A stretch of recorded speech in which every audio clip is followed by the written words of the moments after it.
Hola a todos y todas. Bueno, como parte de los recursos que vamos proponiendo, estableciendo para ir apropiándonos de los conceptos de la asignatura, bueno, estos resúmenes son uno de esos recursos que sirven para aquellos y aquellas que no pudieron estar en las conversaciones que estamos llevando adelante en los encuentros virtuales. Y entonces es un resumen de esos encuentros, de esas conversaciones, de esos intercambios. En este caso vamos a resumir, a sintetizar lo que dijimos en torno de un libro, de un texto que en su momento fue muy importante, lo es inclusive ahora, ¿no? Cuando uno lo relee, entiende que es un texto todavía actual, un libro que se conoce como Cara y Seca, es Cara y Seca las instituciones educativas, es un texto que tiene por autoras a Graciela Frigerio, a Margarita Poggi y a Guillermina Tiramonti, es un texto del año 1992 y es interesante porque ya desde la propia conformación del libro, ya hay una propuesta, ya hay una idea inclusive hasta de intervención, ¿no? El libro, cuando fue editado, no tenía tapa y contratapa, sino que la idea era que tenía dos tapas. Uno lo agarrara por donde lo agarrara, encontraba una tapa, no una tapa y una contratapa como suele ocurrir habitualmente con los libros. Si lo empezaba a leer desde una de las tapas, se iba a encontrar con el marco teórico de las autoras, con la perspectiva histórico-política también de las autoras, y se lo encontraba y se lo leía desde el otro lado, con una serie de herramientas técnico-procedimentales destinadas a los directivos de las instituciones educativas. Un poco la idea es que era necesario profesionalizar ese rol, entenderlo desde otras perspectivas. Entonces se sugería, por ejemplo, cómo organizar los tiempos, las agendas, las tareas con los docentes, etc. Nosotros nos vamos a dedicar no a esta parte más operativa, sino a la primera. Y en ese sentido, el primer concepto importante o interesante que marca la perspectiva política del texto o la perspectiva histórico-política es la idea de que hay un contrato fundacional, que la escuela está sostenida por un contrato entre la sociedad y la escuela, y ese contrato había un compromiso, de alguna manera la sociedad deposita en la institución educativa una serie de expectativas, una serie de mandatos, de obligaciones, uno podría decir, y la escuela a su vez asume una serie de deberes que tienen que ver con la formación de las nuevas generaciones. Lo que estas autoras dicen es que ese contrato está en crisis, es decir, que la escuela no estaría pudiendo, no puede, por causas diferentes, o la sociedad está sobredemandando a la escuela respecto de esos deberes y esas obligaciones. Entonces, hay una primera cuestión que tiene que ver con este contrato fundacional. El contrato es un contrato simbólico político, no está en ningún lado, en realidad, no está escrito, uno no lo va a encontrar.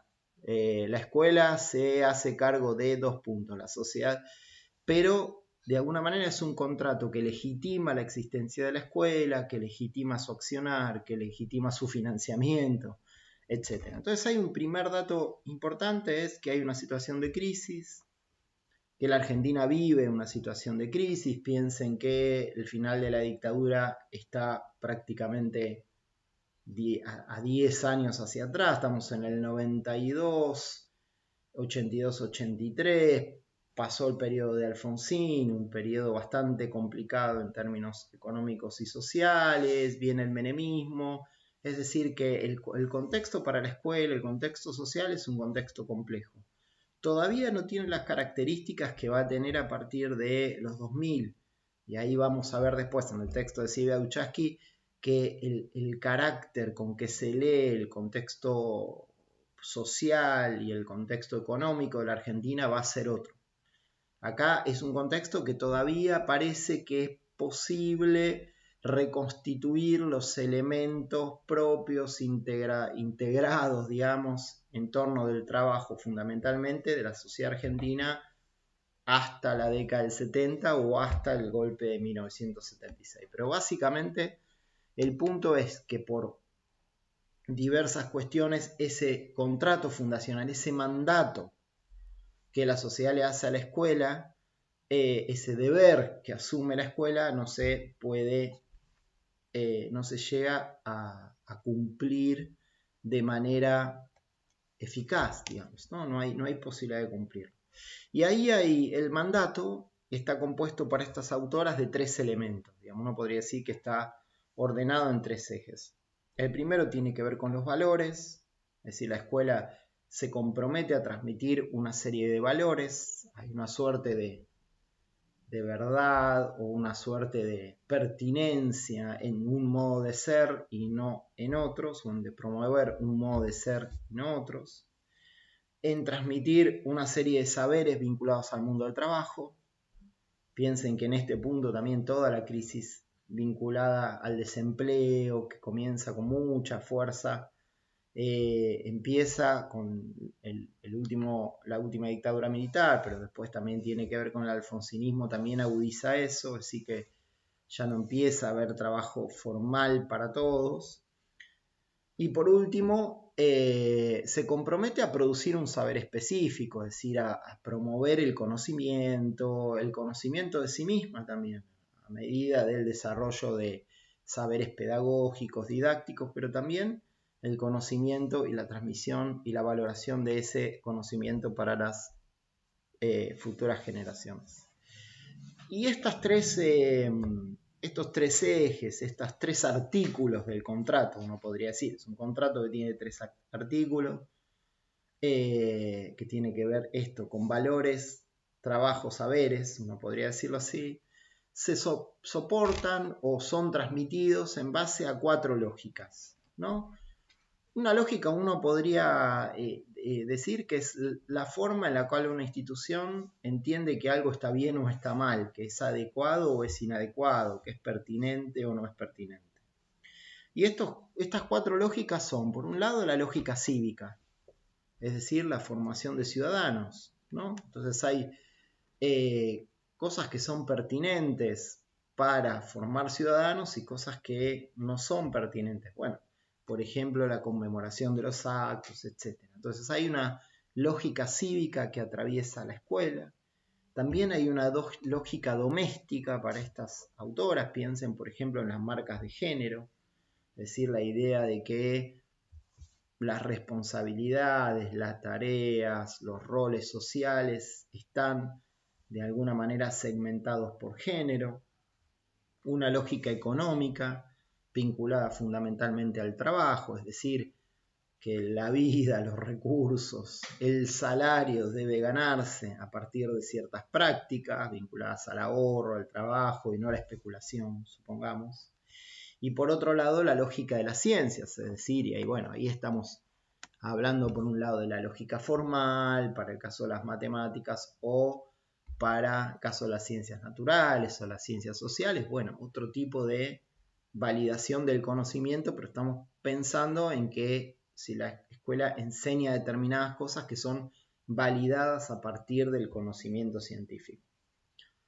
Entonces, estos son los componentes del contrato. Ahora, los autoras dicen, hay algo que ocurre en el hacer cotidiano también y que va ordenando y marca fuertemente el hacer en la escuela, o el modo en que estos elementos se incorporan al hacer diario escolar, uno podría decir al aquí y ahora, que tiene que ver con el currículum. Y en este caso, ellas, y esto seguramente les va a resonar, marcan por un lado la existencia de un currículum prescripto y un currículum oculto. Es decir, un currículum que uno puede entrar ahora en Google, en ese momento no, en el 92, pero ahora uno puede entrar en Google y ver cuáles son los contenidos mínimos que tienen que impartirse en un determinado nivel educativo, pero por otro lado, cuando uno va a una institución se da cuenta cuáles de esos contenidos son privilegiados, cuáles de esos contenidos son de alguna forma dejados sutilmente de lado y a veces no tan sutilmente. Piensen, por ejemplo, en la ESI, ¿no?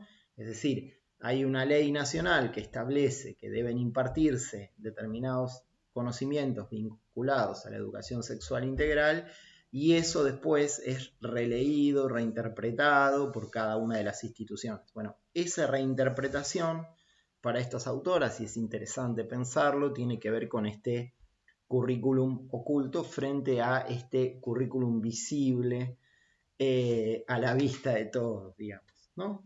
Bien. Hay un concepto más del cual estuvimos conversando y es interesante en este texto, que es por un lado, el de imaginario institucional y por el otro lado, el de cultura institucional. Yo dije un concepto y después mencioné dos. ¿Por qué? Porque habíamos dicho lo mejor. Para entendernos entre nosotros y para lo que nos importa hasta acá, los podemos asimilar. La cultura institucional o el imaginario institucional va a ser un relato o los relatos que atraviesan el hacer cotidiano en las instituciones y que de alguna manera le brindan sentido. Es decir, estamos acá educando por determinada cosa. Entonces, si se va a ver ahora en los ejemplos, ellas marcan 3 culturas institucionales prototípicas, pero uno podría decir en realidad no tienen por qué ser 3, podrían ser más de 3, y indudablemente son más de 3. La primera que ellas mencionan es la cultura institucional vinculada a la familia. Acá somos una familia, en esta institución somos como una familia. La directora es como mamá, el director es como papá. Por supuesto que el imaginario nunca es completamente explícito, digamos, sino que tiene un contenido implícito. Por supuesto, si uno le pregunta a un docente, bueno, ¿vos creés que el director es como tu papá? No. Ahora, a la hora de ver los intercambios que hay en la institución, bueno, se va a asemejar a eso. Entonces, no, me dijo tal cosa, me retó por tal otra, me retó en vez de me hizo una indicación profesional, bueno, ahora me quiere más, me quiere menos, es decir, en el escenario de la cultura institucional aparece todo muy atravesado por los afectos. Luego está la cultura institucional administrativa, que básicamente es buscar siempre un resguardo en la normativa, entendiendo que hay casos, hechos, situaciones que nunca entran completamente en la normativa, que requieren una interpretación y una decisión, porque la normativa no está escrita para resolver todos los casos, es una disposición general que después requiere ser interpretada. Bueno, acá aparentemente no habría interpretación, se podría vivir la realidad desde lo que la normativa indica. Y la tercera cultura institucional es, ellas la llaman la concertación, y sería de alguna manera el horizonte que las autoras marcan como deseable, lo que habría que proponer como cultura institucional más activa, que es precisamente concertar, es decir, establecer criterios horizontales, donde los actores pueden encontrarse, pueden discutir, intercambiar, establecer prioridades, etc. Es decir, donde se trata de que lo implícito opere menos y opere más los criterios explícitos. Una cultura institucional como ejemplo, para decir otra, podría ser la del héroe, podríamos llamarle así, es decir, aquellas instituciones donde se vive el hacer con mucha intensidad, donde en general se está en sectores vulnerables, donde bueno, el hacer ahí es central para, bueno, ayudar, salvar a los niños, ayudar a los niños, a las familias, etcétera, ¿no? Son instituciones que se viven con gran intensidad la relación con el territorio. Podría ser una cultura institucional más académica, más enciclopédica, en aquellas instituciones donde ponen en un lugar central la cuestión de lo académico, del prestigio académico, ¿no? De una tradición en la formación. Bueno, podríamos jugar con varias formas de cultura institucional, pero lo importante acá, más allá de los tipos es que nos quede claro esta idea de este relato implícito que recorre el hacer de los actores y que les otorga sentido saber que no es del todo explícito. Bueno, me fui un poquito del tiempo, pero espero que haya quedado más o menos claro y como resumen y que nos permita tenerlo como recurso. Bueno, adiós.